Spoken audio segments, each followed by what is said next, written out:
Une des meilleures réponses à cette question provient d'un des félins les plus redoutables de tous les temps, le smilodon. Le smilodon lance son attaque avec ses canines recourbées de 25 cm de long. Le reste de son corps est bâti en puissance. Son poids oscille entre 225 et 360 kg.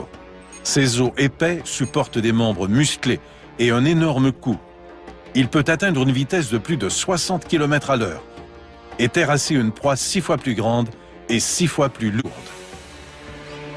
Animal de cette taille, en chassant en groupe.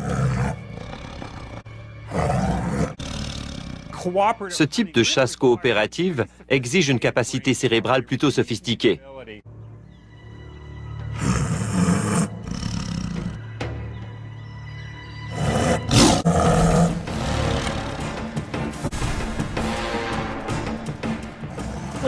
Ce devait être assez terrifiant.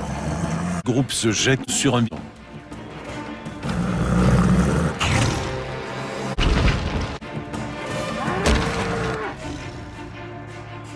Pendant l'attaque.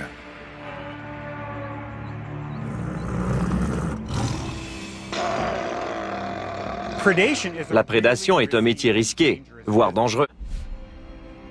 Le smilodon ne pourra pas l'achever avant que la bande n'ait complètement immobilisé le bison. Mais ses puissantes pattes avant, garnies de terribles griffes rétractiles, sont conçues pour venir à bout d'une proie.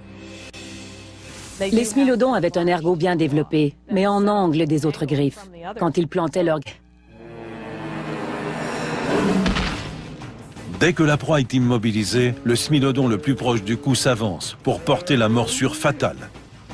Mais c'est un moment dangereux pour un félin à dents de sabre.